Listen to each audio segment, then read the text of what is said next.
నమస్కారం. సుఖీ భవకు స్వాగతం. ఈ రోజు సుఖీ భవలో మెనోపాజ్ లో నిద్ర సమస్యగా మారిందా? మద్యంతో మరింత తీవ్రంగా పక్షవాతం. తలతిప్పుకు బ్రెయిన్ స్కాన్ అవసరమా? పిల్లలు తరచూ జబ్బు పడుతున్నారా?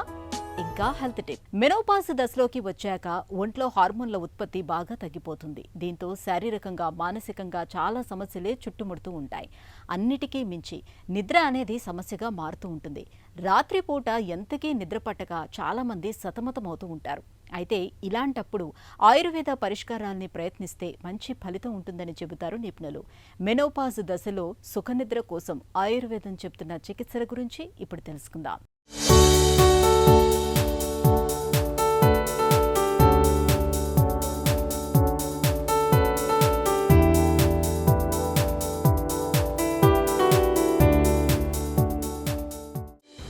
స్త్రీ జీవితంలో సుదీర్ఘకాలం పాటు కొనసాగిన ఋతుచక్రం శాశ్వతంగా ఆగిపోతున్న దశలో శారీరకంగా మానసికంగా అనేక చిక్కుల్ని తెచ్చిపెడుతుంది. మెనోపాజ్గా పిలిచే ఈ సంధి దశలో కొంతమందిలో ఎలాంటి సమస్యలు లేకుండానే మెనోపాజ్ ముగిసిపోతే మరికొంతమందిని మాత్రం మెనోపాజ్ బాగా ఇబ్బంది పెట్టేస్తుంది. ఒళ్లంతా అగ్నిగుండంలా ఆవిర్లు వస్తుంటాయి. చీటికి మాటికి తలనొప్పి వేధిస్తుంటుంది. రాత్రిపూట ఒకటే చెమట్లు పడుతుంటాయి. కోపం, చిరాకు వంటి మానసిక చికాకుల వరకు అనేక సమస్యలు కనిపిస్తుంటాయి. కొంతమందికి నిద్రలేమి అనేది సమస్యగా మారుతుంటుంది. రాత్రిపూట ఎంతకీ నిద్ర పట్టక ఇబ్బంది పడుతుంటారు. మెనోపాజ్ దశలో నిద్రలో ఇబ్బందులకు హార్మోన్లు తగ్గుముఖం పట్టడంతో పాటు చాలా కారణాలే కనిపిస్తాయని చెబుతారు నిపుణులు. మెనోపాజ్ వ్యవస్థలో కొంతమందికి నిద్ర పట్టకపోవడం అనే సమస్య ఏర్పడుతూ ఉంటుంది. ఇది చాలా ఎక్కువ మందిలో చూస్తున్నాం. అలాగే చాలామంది కంప్లైంట్ చేస్తూ ఉంటారు. అయితే దీనికి కారణం ఏంటంటే శరీరంలో ఈస్ట్రోజన్ హార్మోన్ ఏదైతే ఉంటుందో, ప్రొజెస్ట్రాన్ హార్మోన్ ఏదైతే ఉంటుందో అవి చాలా పడిపోవడం అనేది జరుగుతూ ఉంటుంది. అప్పుడు సడన్గా పడిపోయినప్పుడు ఆ ఫ్లక్చువేషన్స్లో వీళ్ళకి మానసికంగా చాలా డిస్టర్బెన్స్ వస్తూ ఉంటుంది. ఎందుకంటే ఇది మెదడు మీద పనిచేస్తూ ఉంటుంది. మెదడులో ఉండే ఏవైతే రకరకాలైన హార్మోన్ వ్యవస్థలు ఏవైతే పనిచేస్తున్నాయో వాటిని కూడా అది డిస్టర్బ్ చేయడం అనేది జరుగుతూ ఉంటుంది. నిద్రకి సరిపడా ఏవైతే జాగ్రత్తలు ఉన్నాయో అవి చేసుకోవడం ద్వారా చాలా ఉపయోగపడుతుంది. మందులు లేకుండా కూడా వాళ్ళు బయటకు రావడానికి అవకాశం ఉంటుంది. కొంతమంది యాంటీ డిప్రెసెంట్ లాంటివి కూడా ఇస్తూ ఉంటారు. కానీ అవి కూడా అవసరం ఉండదు. ఎందుకంటే వీళ్ళు ఎప్పుడైతే ఈ వ్యవస్థకి వాళ్ళు సరిపడా జాగ్రత్తలు తీసుకున్నారో అప్పుడు ఏ విధమైన ఇబ్బంది ఉండదు. అయితే ఈ యొక్క సమస్య వచ్చినప్పుడు ఏం చేయాలన్నప్పుడు వాళ్ళకి స్లోగా అది పెరగడం, అది తగ్గడం అనేది జరుగుతూ ఉంటుంది. కాబట్టి ఇది సడన్గా వస్తుంది కాబట్టి వీళ్ళు ఆహార నియమాలు జాగ్రత్తగా ఉండాలి. సాయంత్రం వేసరికి అర్లీగా భోంచేయాలి. 6 నుంచి 7 గంటలకల్లా వాళ్ళ యొక్క భోజనం అది చేసేసి ఆ తర్వాత కాసేపు వ్యాయామం అనేది చేయాలి. సుమారు 45 నిమిషాల దాకా చేయాలి. అంటే వాకింగ్ లాంటివి చేస్తే సరిపోతుంది. కొంతమంది జిమ్ లాంటికి వెళ్తూ ఉంటారు, వాళ్ళ ఓపిక. కాకపోతే వాకింగ్ లాంటిది చాలా మటుకు లేడీస్కి అది సరిపోతుంది. ఆ వాకింగ్ చేశాక వాళ్ళు కొంతమంది బయట వర్క్ చేసే వాళ్ళు ఉంటే కనుక వాళ్ళ పని నుంచే వాకింగ్ లాంటివి చేసుకోవచ్చు. లైట్గా ఫుడ్ తినేసి వాళ్ళు స్నానం చేస్తే, గోరువెచ్చటి నీళ్ళతో స్నానం చేస్తే జస్ట్ ఒక గంట ముందర చేసి వాళ్ళు పడుకుంటే కూడా నిద్ర పట్టడానికి అవకాశం ఉంటుంది. అయితే చాలా మటుకు ఏంటంటే ఆహారంలో ఏం తినాలనేది వాళ్ళకి అనుమానం ఉంటుంది. ఎందుకంటే రాత్రిపూట త్వరగా అరగదు ఆహారం. కాబట్టి లైట్గా ఫుడ్ తీసుకోవాలి. అరిగేటట్టు ఆహారం తీసుకుంటే కూడా సరిపోతుంది. కొంతమంది అంటారు మేము పళ్ళే తింటామండి, రాత్రిపూట ఏం తినమండి. కాకపోతే అర్ధరాత్రి మళ్ళీ మెలకువ వస్తుంది కాబట్టి ఆకలి వల్ల కూడా. కాబట్టి లైట్గా ఏదైనా తినాలి. స్టఫ్ కొంత తింటే కనుక వాళ్ళకి నిద్రతో పాటు వాళ్ళు ముందర నిద్రపోయి పడుకునే ముందర ఏదైతే కొన్ని పదార్థాలు తీసుకుంటారో వాటి వల్ల కూడా నిద్ర వస్తుంది. అయితే నిద్రపోయే ముందర ఒక గంట ముందర ఒక గ్లాసుడు పాలల్లో దాల్చిన చెక్క వేసి తాగితే కూడా మంచి నిద్ర పడుతుంది. ఇది కాకుండా జాజికాయ చాలా బాగా సహాయపడుతుంది నిద్రకు ముందర. అంటే వాళ్ళు నిద్ర ముందర గంట ముందర అంటే సాయంత్రమే వాళ్ళు రెడీ చేసి పెట్టుకోవచ్చు. పాలల్లో జాజికాయ ఒక చిటికెడు, జాజికాయ పొడి ఒక చిటికెడేసి, దాల్చిన చెక్క చిటికెడేసి, లేదంటే ఏది పడితే అది విడిగా తీసుకున్నా కానీ వాళ్ళని నిద్ర పట్టడానికి అవకాశం ఉంటుంది. ఇది కాకుండా కుంకుమ పువ్వు కూడా వాళ్ళకి సహాయపడుతుంది. కుంకుమ పువ్వు కూడా కఫహారము అలాగే నిద్ర కూడా పట్టించడానికి ఉపయోగపడుతుంది. అంటే కుంకుమ పువ్వు 4-5 రెక్కలు వేసి అందులో దాల్చిన చెక్క వేసి దాన్ని నానబెట్టినట్టు కొంచెంసేపు ఉంచేసి తీసుకుంటే కూడా ఉపయోగపడుతుంది. ఇది కాకుండా కొంతమంది బాదం పాలు కింద తయారు చేస్తున్నారు. ఆ బాదం పాలు తాగితే కూడా చాలా బాగా నిద్రపడుతుంది. ఎందుకంటే ఈ మధ్యకాలం డైరెక్ట్ మిల్క్ చాలామంది బఫెలో మిల్క్ అని, కౌ మిల్క్ అని తాగట్లేదు. అలాంటి వాళ్ళకి ఈ సోయా మిల్క్ కానీ లేదా అంటే బాదం మిల్క్ కానీ తయారు చేసుకున్న బాదం మిల్క్ కానీ తాగుతూ కూడా చాలా మంచి నిద్ర పడుతుంది. ఋతుచక్రం శాశ్వతంగా ఆగిపోయే మెనోపాజ్ దశలో నిద్రలేమి సమస్యగా మారినప్పుడు రోజువారీ ఆహార విహారాల్లో కొన్ని ప్రత్యేక జాగ్రత్తలు తీసుకోవాలి. రోజు ఒకే సమయానికి పడుకోవడాన్ని అలవాటు చేసుకోవాలి. దీంతో శరీరంలోని నిద్ర మెలకువ చక్రం సర్దుకుని రాత్రిపూట బాగా నిద్ర పట్టే అవకాశం ఉంటుంది. కడుపు నిండుగా తిన్న వెంటనే కానీ ఆకలిగా ఉన్నప్పుడు కానీ మంచం మీదకు చేరకూడదు. నిద్రపోవడానికి ముందు సిగరెట్లు కాఫీల జోలికి అసలే వెళ్ళకూడదు. రోజు పడక మీదకు చేరడానికి ముందు ఒకే రకమైన పనులు అంటే స్నానం చేయడం, పుస్తకం చదవడం, సంగీతం వినటం వంటివి చేస్తే శరీరం త్వరగా నిద్రకు సన్నద్ధమవుతుంది. పడక గది చల్లగా ప్రశాంతంగా ఉండేలా చూసుకోవాలి. ఎక్కువ వెలుగునిచ్చే లైట్లు ఆర్పేయాలి. సాయంత్రం పూట కనీసం అరగంట సేపు నడకను అలవాటు చేసుకోవడం మంచిది. శరీరానికి చాలినంత వ్యాయామం కల్పించడం వల్ల శరీరం అలసిపోయి చక్కగా కునుకు పడుతుంది. చిట్కాల విషయానికి వచ్చేసరికి ఆయుర్వేదంలో చాలా రకాలైన చిట్కాలు నిద్రకు చెప్పారు. అందులో కుంకుమ పువ్వు సహాయపడుతూ ఉంటుంది. ఆ కుంకుమ పువ్వుని పాలల్లో వేసి రాత్రి అర్లీగా అంటే ఏంటి గంట ముందర తీసుకుంటే కనుక పాలల్లో కలిపి తీసుకుంటే నిద్ర పడుతుంది. అలాగే నట్మెగ్ అంటే ఏంటి జాజికాయ, అది కూడా చిటికెడేసి తీసుకుంటూ కూడా నిద్ర పడుతుంది. అది కాకుండా వాళ్ళకి శతావరి చాలా బాగా హెల్ప్ చేస్తుంది వీళ్ళకి. కాబట్టి శతావరిని చాలా తక్కువ క్వాంటిటీ, ఒక 30 ml మిల్క్ తీసుకొని అందులో ఒక అర చెంచాడు శతావరి వేసి కొంచెం తేనె వేసి ఒక గంటన్నర ముందర తాగితే కూడా అది హెల్ప్ చేస్తుంది. శతావరి అంటే రసాయన చికిత్స కింద ఆయుర్వేదంలో చెప్పారు కాబట్టి ఇది అన్ని రకాల సమస్యలకి సహాయపడుతూ ఉంటుంది.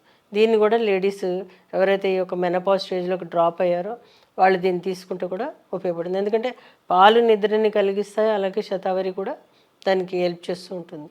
దానికి ఏ విధమైన ఎసిడిటీ ప్రాబ్లమ్స్ కూడా రావు, అది తీసుకోవచ్చు. చికిత్సా విషయానికి వచ్చేసరికి ఆయుర్వేదంలో చాలా రకాలైన ఔషధాలు ఇచ్చారు. అయితే ఆ నిద్రాల్పత ఎందువల్ల ఏర్పడింది అంటే ఏంటి, ఈ యొక్క ఈస్ట్రోజన్ డ్రాప్ అయితే శతావరి, అశ్వగంధ, అలాగే కొన్ని చూర్ణాలు లాంటివి ఇస్తూ ఉంటాం. ఒక అశ్వగంధ చూర్ణం రూపంలో ఇవ్వచ్చు, ఆసవన్ రూపంలో ఇవ్వచ్చు, ఏ రూపంలోనే ఇవ్వచ్చు, అవి ఇస్తూ ఉంటాము. అలాగే కొన్ని వెలీరియన్ హర్బ్ అనేది ఉంది, అవి ఇవ్వడం ద్వారా కొన్ని డెఫ్యూజర్స్ ఉంటాయి, లావెండర్, అలాగే జోజోబా ఆయిల్, రకరకాలైన అరోమా ఆయిల్స్ ఉన్నాయి, అవి ఇవ్వడం ద్వారా అంటే వాళ్ళకి రూమ్ రిఫ్రెష్నెస్ వాడినప్పుడు కూడా నిద్ర పడుతుంది. అవి కూడా ఇవ్వడం ద్వారా వాళ్ళకి ఉపయోగపడుతుంది. అది ఏదెలా ఉన్నా కానీ ఆ సందర్భాన్ని బట్టి, ఆ ఏజ్ని బట్టి, అవస్థను బట్టి, వాళ్ళ యొక్క స్టేజ్ ఎట్లా ఉంది, వాళ్ళకి ఎన్నాళ్ళ నుంచి ఉంది, అదంతా చూసి దాని ప్రకారం చికిత్స చేస్తే కనుక త్వరగా వాళ్ళు బయటికి రావడానికి అవకాశం ఉంటుంది. మెనోపాజ్ దశలో సుఖనిద్ర కోసం ఆయుర్వేదం కొన్ని ప్రత్యేక చికిత్సల్ని చెబుతుంది. సాయంత్రం పూట వేడి నీటితో స్నానం చేయడాన్ని ఒక అలవాటుగా మార్చుకోవాలి. స్నానం చేసే నీళ్లలోకి వట్టివేళ్లు, మల్లెపూలు, గులాబీ రేకులు, సుగంధి పాల వంటి మూలికల్ని కలుపుకొని స్నానం చేయడం మరీ మంచిది. ఈ సుగంధ ద్రవ్యాల వల్ల శరీరానికి చాలా తేలికగా నిద్ర పడుతుంది. రాత్రిపూట పడుకోబోయే ముందు జాజికాయ చూర్ణం కానీ బాదాం పప్పు కానీ కలిపిన గోరువెచ్చటి పాలు తాగి పడుకుంటే నిద్ర చక్కగా పడుతుంది. జటామాంసి పాదం మూలికను నీటితో మరిగించి కషాయంగా చేసుకుని నిత్యం తాగుతుంటే నిద్ర చక్కగా పడుతుంది. రాత్రిపూట శంఖపుష్పి సిరప్ను తాగడం వల్ల కూడా మంచి ఫలితం ఉంటుంది. నిద్ర అన్నది మనకు మనంగా మన శరీరానికి మనసుకు అలవాటు చేసి ఒక ప్రక్రియ. కంటి నిండా కునుకు పట్టడానికి గాను నిద్రకు అనుకూలించే ప్రోత్సహించే వాతావరణాన్ని మనం కల్పించుకోవాలి. తగినంత శారీరక శ్రమ, చక్కటి ఆహారం, ఒత్తిళ్లకు దూరంగా ఉండడం లాంటివి నిద్ర చక్కగా పట్టడానికి సహకరిస్తాయి. హెల్త్ న్యూస్ మీకోసం.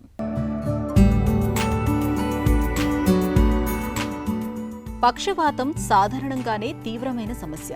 ఇక మెదడులో రక్తస్రావం కావటం మూలంగా తలెత్తే హెమరేజిక్ స్ట్రోక్ అయితే ప్రాణాలకి ప్రమాదం తెచ్చిపెడుతుంది. దీని బారిన పడ్డవారిలో 50% మంది మరణిస్తూ ఉంటారు. 30% మంది తీవ్రమైన వైకల్యం బారిన పడుతూ ఉంటారు. కేవలం 20% మంది మాత్రమే ఏడాది తర్వాత తమ పనులు తాము చేసుకునే స్థితికి చేరుకుంటూ ఉంటారు. అందువల్ల పక్షవాతాన్ని నివారించుకోవటమే ఉత్తమం. దీనికి మద్యం జోలికి వెళ్లకుండా ఉండటం ఒక మంచి మార్గం. అమెరికాకు చెందిన తాజా అధ్యయనం ఇదే చెబుతోంది. అసలే తాగని లేదా కొద్దిగా తాగేవారితో పోలిస్తే అతిగా మద్యం తాగేవారికి 11 ఏళ్లు ముందుగానే మెదడులో రక్తస్రావంతో ముడిపడిన పక్షవాతం ముంచుకొస్తున్నట్లు బ్రిగ్హామ్ యూనివర్సిటీకి చెందిన పరిశోధకుల తాజా అధ్యయనంలో బయటపడింది. కొద్దిగా మద్యం తాగేవారు సగటున 75 ఏళ్ల వయసులో పక్షవాతం బారిన పడితే, అతిగా తాగేవారు సగటున 64 ఏళ్ల వయసులోనే దీనికి గురవుతున్నారని పరిశోధనలో తేలింది. హెమరేజిక్ పక్షవాతంతో ఆసుపత్రి పాలైన 1600 మందిని పరిశీలించి ఈ విషయాన్ని శాస్త్రవేత్తలు గుర్తించారు. మద్యం జోలికి వెళ్లకపోవటం, ఒకవేళ మద్యపానం అలవాటు ఉంటే దాన్ని తగ్గించుకోవటం మంచిదని ఈ అధ్యయన ఫలితాలు సూచిస్తున్నాయి. ఇది పక్షవాతమే కాదు, సూక్ష్మ రక్తనాళాల సమస్యతో మెదడులోని భాగాలు దెబ్బతినే సిఎస్విడి సమస్య తగ్గడానికి కూడా తోడ్పడుతుంది. సిఎస్విడితో రెండోసారి పక్షవాతం రావటం, విషయగ్రహణ సామర్థ్యం తగ్గటం, దీర్ఘకాల వైకల్యం వేధించడం వంటి ప్రమాదాలు పొంచి ఉంటాయని పరిశోధకులు వివరిస్తున్నారు. తరచూ తల తిరుగుతున్నప్పుడు మెదడులో ఏదో సమస్య ఉందని, అందుకే ఇలా జరుగుతుందని మదన పడుతూ ఉంటారు చాలామంది. ఇక తల తిప్పుతో పాటు కళ్ళు చీకట్లు కమ్ముతున్నప్పుడు, తూలిపోతూ కింద పడిపోతున్నప్పుడు ఖచ్చితంగా సిటీ స్కానో లేదంటే ఎంఆర్ఐనో చేయించుకోవాలని అనుకుంటారు. నిజానికి తలతిప్పు సమస్యకు చాలా సందర్భాల్లో సిటీ, ఎంఆర్ఐ వంటి స్కాన్లు అవసరం లేదు. కాకపోతే తలతిప్పుతో పాటు మరికొన్ని ప్రమాదకర లక్షణాలు కనిపిస్తున్నప్పుడు మాత్రం ఖచ్చితంగా మెదడుకు స్కాన్ అవసరమని చెబుతారు డాక్టర్లు. మెదడుకు సిటీ స్కాన్, ఎంఆర్ఐ ఎప్పుడు అవసరమో ఇప్పుడు తెలుసుకుందాం.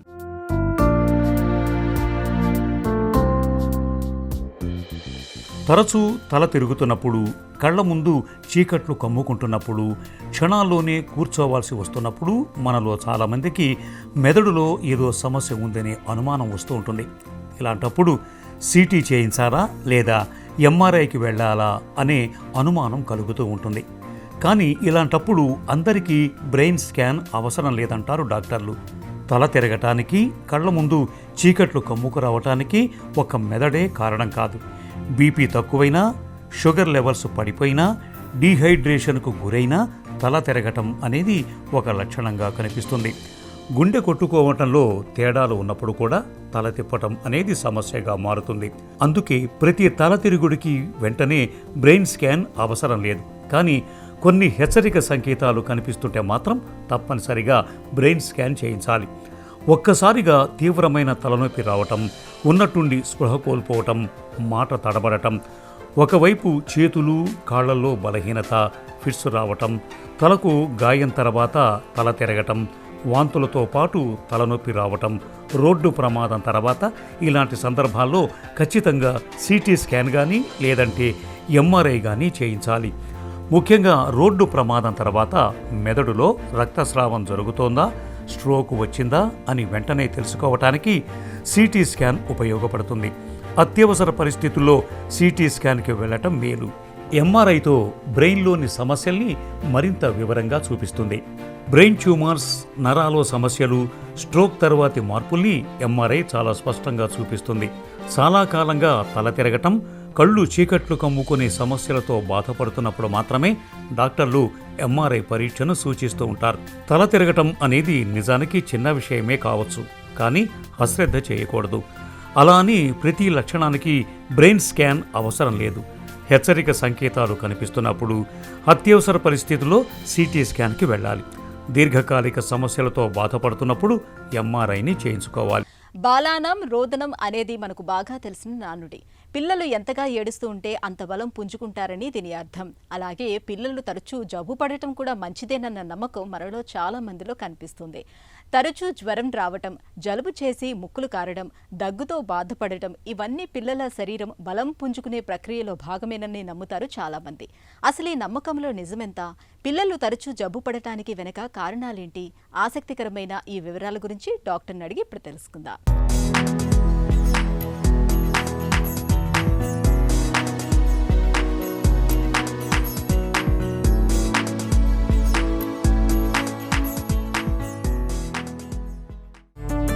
పిల్లలు తరచూ జబ్బు పడటం సాధారణమేనా?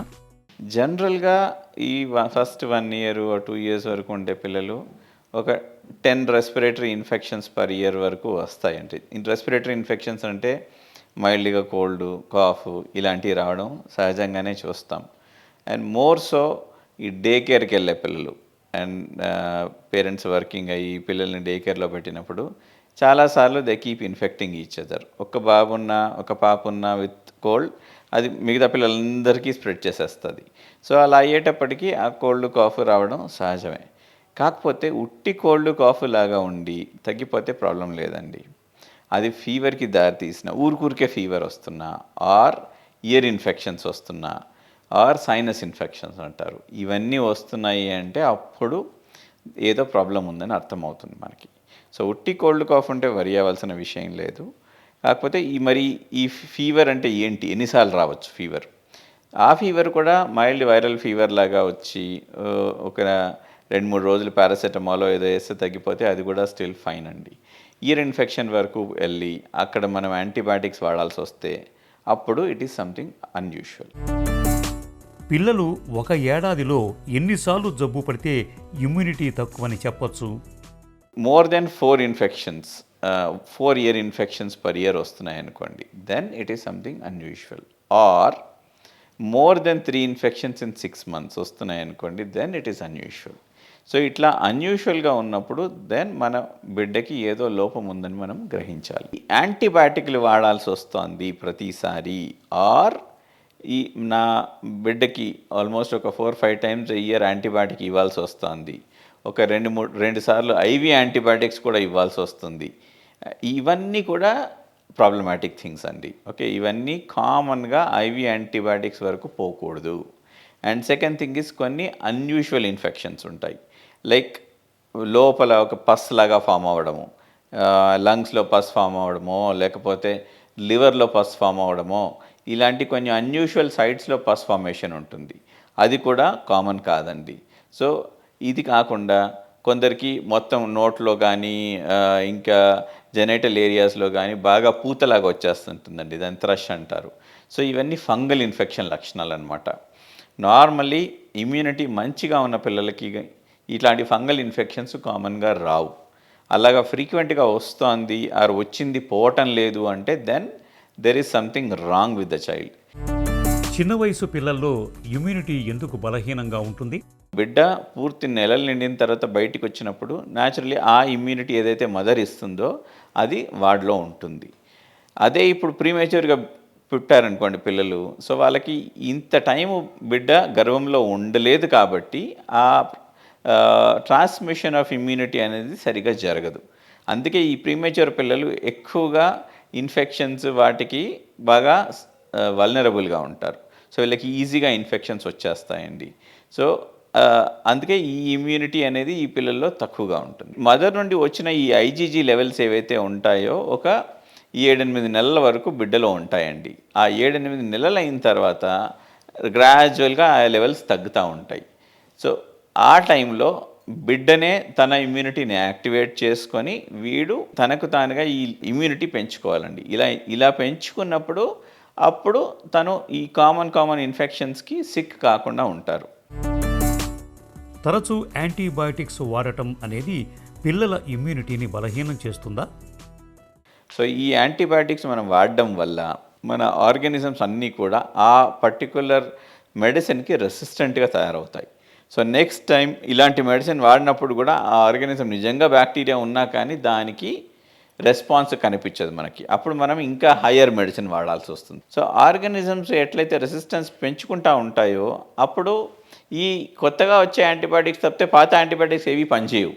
ఈ కొత్త యాంటీబయాటిక్స్ కూడా 2 ఏళ్ళు పనిచేస్తాయి, 3 ఏళ్ళు పనిచేస్తాయి. తర్వాత then we'll have to search for another antibiotic. So ఇలాగ చేసుకుంటా పోతే there is no end to it. అప్పుడు రెసిస్టెంట్ ఆర్గానిజం ఇన్ఫెక్షన్స్ వస్తే దట్ ఈస్ ఆల్వేస్ డేంజరస్. పిల్లల్లో ఇమ్యూనిటీ తక్కువ ఉందో లేదో తెలుసుకోవటానికి పరీక్షలు చేయాలా? ఇమ్యునాలజికల్ ప్రొఫైల్ అని మేము చేస్తూ ఉంటామండి, కానీ అందరికీ చేయము. ఎవరికైతే ఫ్రీక్వెంట్ ఇన్ఫెక్షన్స్ వస్తున్నాయి ఆర్ జెనెటిక్గా వాళ్ళ ముందల సిబ్లింగ్స్కి కానీ వాళ్ళ కజిన్స్కి కానీ జెనెటిక్గా ఇమ్యూనిటీ రిలేటెడ్ ప్రాబ్లమ్స్ ఉన్నాయి అంటే వాళ్ళకి చేస్తామండి. ఆర్ అంతకుముందు ఒక సిబ్లింగ్ డెత్ ఇంకేదన్నా డెత్ ఉంది, ఆర్ 4వది అసలు వాడు వెయిట్ పెరగటం లేదు, ఎదుగుదల లేదు పిల్లలు అంటే ఈ 4-5 కారణాలు 4-5 లక్షణాలు అనిపిస్తే అప్పుడు then we do the immunological profile. తరచూ జబ్బు పడుతుంటే భవిష్యత్తులో బలమైన ఇమ్యూనిటీ వస్తుందనే వాదన నిజమేనా? ఫస్ట్ మనం తెలుసుకోవాల్సింది ఏంటంటే ఎందుకు జబ్బు పడుతున్నాడు. Is it a viral or a bacterial or వాడికి నిజంగానే ఇమ్యూనిటీ లోపం ఉందా? ఇప్పుడు వైరల్ ఇన్ఫెక్షన్స్ అనుకోండి, చిన్నపిల్లలు మనం 1 year చైల్డ్నో 2 years చైల్డ్నో తీసుకెళ్ళి డే కేర్లో వేసాం. వేసినప్పుడు ఏమవుతుంది, వాడికి మిగతా పిల్లలతో వైరల్స్ తగులుకుంటూ ఉంటాయి. సో ఒకటి వైరల్ ఇంకొకటి తగిలించుకొని, సో న్యాచురలీ అలాగా over a period of time they get expose to lot of these infections, lot of these viral infections. ఈ వైరస్ అన్నిటినీ వాడు ఎదుర్కొన్నప్పుడు న్యాచురల్లీ ఆ వైరసెస్కి ఇమ్యూనిటీ అనేది డెవలప్ చేసుకుంటాడు. ఆ విధంగా హెల్ప్ఫుల్. కానీ దట్ డజంట్ మీన్ దట్ మావాడు బాగా సిక్ అవుతున్నాడు కానీ వాడు ఇమ్యూనిటీ బలంగా ఉంటుంది తర్వాత అనేది 100% ట్రూ కాదండి. పిల్లలు తరచూ జబ్బు పడటాన్ని శరీరం బలపడే ప్రక్రియలో ఒక దశగా భావించవచ్చా? చాలా రోజులు మెడిసిన్స్ వాడినా కానీ ఇంప్రూవ్మెంట్ లేదు, సరిపడా ఇంకా వర్స్ అవుతున్నాడు, ఆర్ లక్షణాలు తగ్గటం లేదు. కామన్గా ఇన్ఫెక్షన్స్ అంటే ఏం లక్షణాలు ఉంటాయి? సపోజ్ లంగ్స్లో ఉంటే కాఫ్ కానీ ఆయాసం కానీ ఇదిలా ఉంటుంది, ఆర్ ఫీవర్ రావడం. సో ఇవన్నీ కూడా మనకి చూపిస్తూ ఉంటాయి. ఓకే, ఫీవర్ తగ్గిపోయింది, బిడ్డ బాగానే ఉన్నాడు అంటే దానికి రెస్పాన్స్ వస్తుందని అర్థం. ఫీవర్ తగ్గటం లేదు, బిడ్డ రోజు రోజుకి ఆరోగ్యం క్షీణిస్తోంది అంటే then it's a red flag sign. And ఇందాక నేను చెప్పినట్టు ఇవన్నీ ఇమ్యూనిటీ రిలేటెడ్ థింగ్స్, మనకి ఫ్రీక్వెంట్ ఇన్ఫెక్షన్స్ వస్తున్నాయి, మెడిసిన్కి తగ్గటం లేదు, ఐవి యాంటీబయాటిక్సే వాడాల్సి వస్తుంది ప్రతిసారి అంటే then there is something really wrong in the child. పిల్లల్లో ఇమ్యూనిటీని పెంపొందించటం ఎలా? కొందరిలో విషయాల్లో కొన్ని స్పెసిఫిక్ జబ్బులు ఉంటాయి. విటమిన్ B12 డెఫిషియన్సీ అని ఉంటుంది, వేర్ సెల్స్ అనేవి చాలా తగ్గిపోతాయి. బికాజ్ సెల్ డివిజన్కి, సెల్ మల్టిప్లికేషన్కి విటమిన్ B12, ఫోలిక్ యాసిడ్ ఇవన్నీ అవసరం అండి. అది డెఫిషియన్సీ ఉన్నప్పుడు ఏంటంటే ఆ సెల్స్ తగ్గుతాయి కాబట్టి న్యాచురల్లీ ఇట్ ఈస్ లైక్ మన బాడీలో తక్కువ మంది పోలీస్ ఉన్నట్టు. సో ఒక్కసారి తక్కువ పోలీస్ ఉంటే న్యాచురల్లీ గొడవలు అయినప్పుడు వాటిని కంట్రోల్ చేయడం డిఫికల్ట్ అవుతుంది. అలాగే మన బాడీలో కూడా ఈ సెల్స్ అన్నీ కరెక్ట్గా ఉండాలంటే ఈ విటమిన్స్ ఇవన్నీ కరెక్ట్గా ఉండాలి. అవన్నీ కరెక్ట్గా ఉండాలంటే మనం తీసుకునే ఆహారం కంప్లీట్లీ బ్యాలెన్స్డ్ డైట్ ఉంటే, సరైన విధంగా మనం ఫ్రూట్స్ తీసుకోవడం కానీ, లీఫీ వెజిటబుల్స్ ఇవన్నిట్లో కరెక్ట్గా ఈ బి కాంప్లెక్స్ అవన్నీ ఉంటాయండి. So they will help you out. పిల్లలు తరచుగా జబ్బు పడుతున్నప్పుడు, చీటికి మాటికి ఇన్ఫెక్షన్లు సోకుతున్నప్పుడు వారిలో ఇమ్యూనిటీ బలహీనంగా ఉందని అర్థం చేసుకోవాలి. ఇమ్యూనిటీని బలోపేతం చేయడానికి ఆహారపు అలవాట్లలో తగిన జాగ్రత్తలు తీసుకోవడంతో పాటు అవసరమైతే తగిన వైద్య సాయాన్ని అందించాలి. ఇక ఈరోజు కార్యక్రమాన్ని ముగించే ముందు ఒక చిన్న చిట్కా మీకోసం. ఆస్తమాతో బాధపడుతున్నప్పుడు గుమ్మడి గింజలు, సాల్మన్ చేపలు, డార్క్ చాక్లెట్లను తరచుగా తీసుకోండి. వీటిలోని మెగ్నీషియం ఆస్తమా బాధల్ని తగ్గించడంలో బాగా తోడ్పడుతుంది.